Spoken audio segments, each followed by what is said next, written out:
Buongiorno, eccomi, io sono Ugo Piazza, è un piacere essere su Sicilianaria, un network social che non posso che invitare tutti a seguire, promuovere il Made in Sicily è fondamentale ed è il trend del momento perché pochi sanno che il Made in Sicily tira più del Made in Italy percentualmente nel mondo.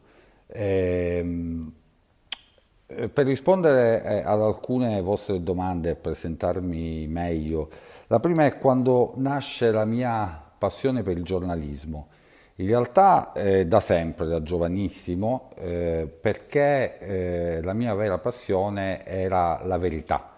Dietro ogni notizia c'è una storia da raccontare. Questo fu uno dei slogan quando fondai uno dei giornali online più noti oggi in Italia. Ed è la ricerca della verità, della veridicità dell'informazione è un dovere fondamentale del giornalista. È quello che poi mi hanno insegnato quando mi sono preparato per fare gli esami da giornalista ed è una cosa in cui credo, ho sempre creduto ed è monito continuo nella mia vita.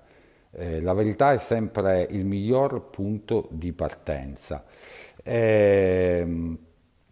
Quali studi ho fatto? Io ho iniziato con la Scuola Superiore della Comunicazione Pubblica e Istituzionale, dove ho seguito vari corsi, diciamo più giornalismo ovviamente, ma poi occupandomi di social media strategy e avendo iniziato occupandomi di comunicazione quando ancora non c'era l'avvento dei social tradizionali, i miei studi sono continui, sono giornalieri.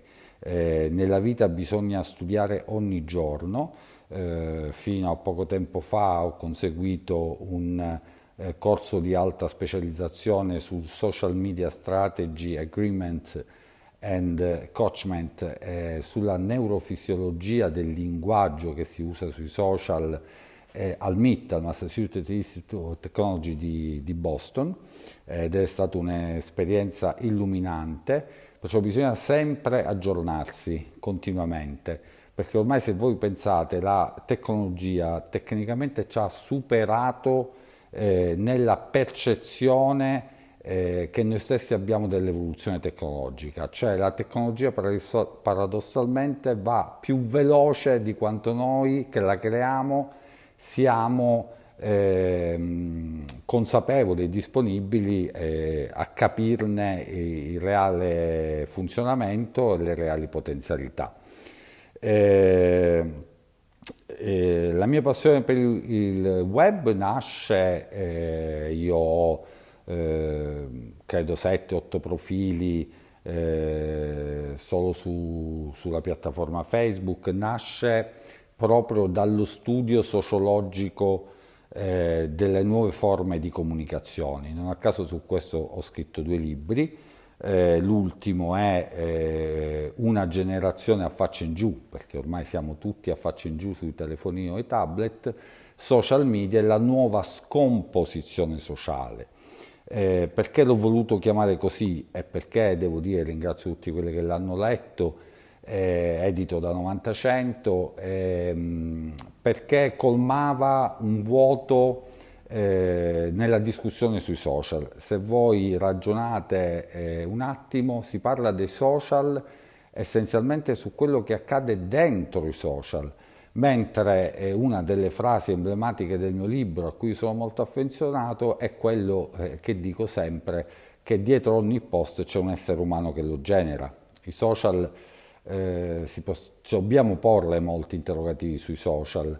Non è un libro critico, io ovviamente sono pre-progresso, assolutamente a favore dell'evoluzione tecnologica, però dobbiamo chiederci se siamo noi a usare i social o se in realtà sono i social che usano noi e soprattutto sui contenuti che ormai l'algoritmo dei social fa viaggiare in qualche modo, come si dice in gergo, pompa, sono tendenzialmente diventati contenuti degradanti, non edificanti.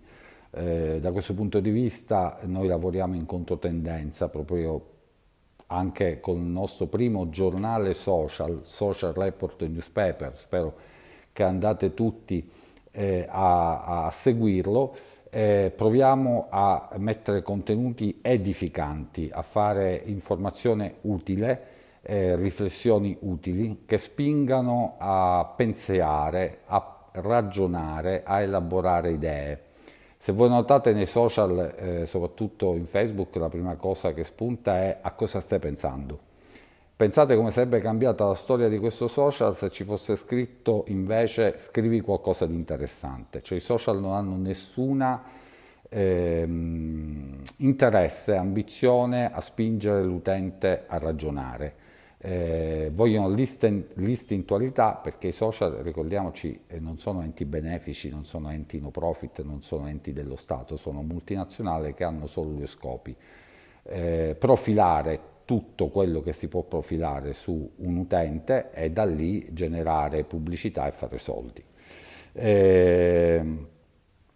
Il mio sogno nel cassetto. Il mio sogno nel cassetto è un sogno su cui lavoro io e il mio team, lavoriamo da circa 2 anni e mezzo, e gli ultimi 6 mesi sono stati veramente intensi, e credo che questo avvicinerà questa nuova idea che lanciamo nel mercato, lo dico a voi in anteprima, nel 2026, lanciamo un nuovo social a livello planetario che come focus, come core idea, come core business ha proprio la Sicilia e i siciliani in tutto il mondo.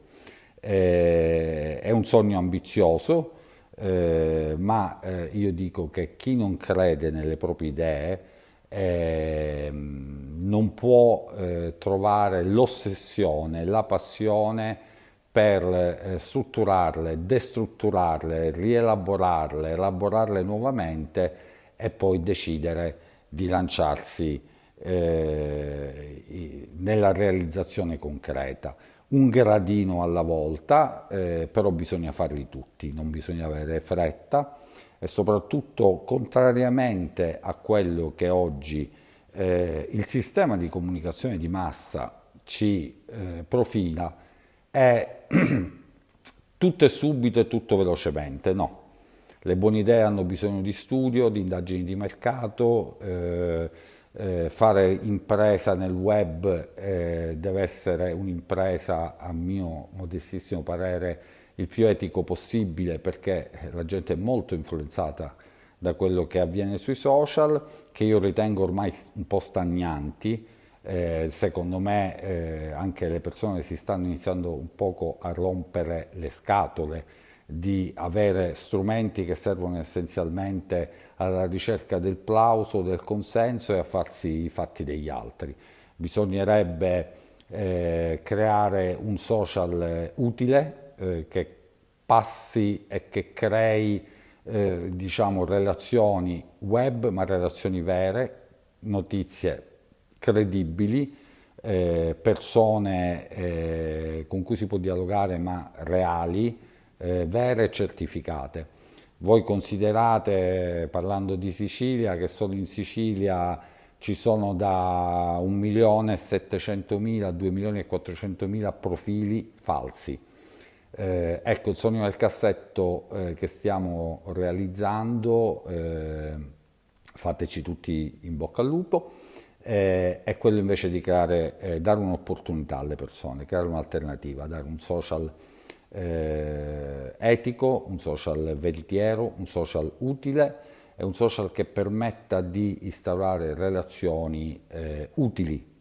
Se voi ci pensate, i social contemporanei di fatto non hanno nessuna utilità per noi che ci viviamo, hanno una grossa utilità per le multinazionali che stanno dietro e che sui nostri continuo postare fotografie e immagini e qualche post tirano fuori dati che per loro sono fondamentali per fare marketing. Questo è il nostro programma per il 2026, un programma molto ambizioso, lanciare questo nuovo social. Io sono certo che il vostro network sicilianaria, che ribadisco seguo con interesse e invito tutti a seguire, sarà interessato e sarà interessante collaborare insieme su questo progetto. Con questo vi saluto, saluto tutti quelli che vi seguono. Vi invito a fare questo esperimento. A me su Facebook e su Instagram mi trovate Ugo Piazza giornalista, vedete la mia foto, sono sempre io e non ho 7-8 profili e non c'è nessuna contraffazione. E poi questo esperimento di Social Report Newspaper è un'iconcina nera con scritto Social Report Newspaper. Di fatto abbiamo inventato il primo giornale che è un giornale esclusivamente social, non è sul web, è solo sui social. Un saluto veramente affettuoso a tutti e spero che ci rivedremo e avremo altre occasioni di dialogo, di approfondire il valore assoluto del Made in Sicily e la grande affezione che gli oltre 15 milioni di italiani di prima e seconda generazione che si trovano all'estero hanno con la propria terra, e portali e profili come il vostro di fatto li aiutano a restare in contatto con la propria regione. E noi con il lancio di questo nuovo social nel 2026, di cui però non posso dire troppo, speriamo di veramente creare una comunità internazionale di siciliani, del Made in Sicily, del Sicily Lifestyle, lo possiamo chiamare così, perché di fatto dalla Sicilia può venire fuori tantissimo, ha tantissimo, ma è poco comunicato e mal comunicato. Grazie per quello che fate voi sui social, continuerò a seguirvi e spero che i vostri follower diventino anche miei follower, per capire come sui social si può stare anche in una maniera diversa e provare a trasformarli da semplici vetrine a strumenti un po' più utili di quello che sono per ora. Un saluto affettuoso a tutti voi.